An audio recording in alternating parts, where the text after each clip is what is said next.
One has to gird yourself with reality, ballast yourself with reality, and then do what you like.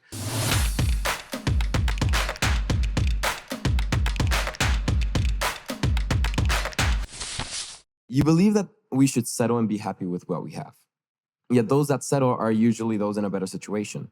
Countries that colonized were happy with how life was, but colonies clearly weren't. They wanted a revolution.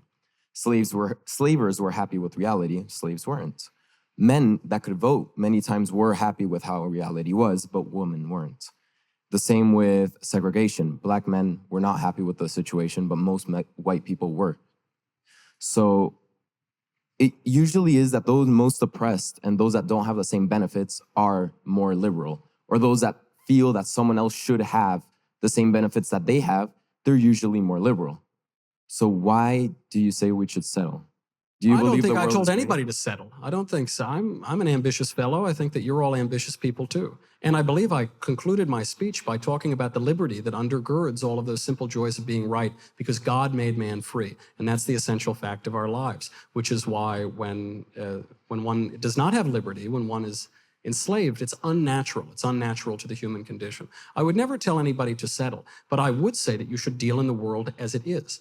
For example, to take any of your examples, if you're in some horrific, oppressive state, let's use the example of North Korea, you're not going to overthrow that state by living in a fantasy, by pretending that the world is different than it is.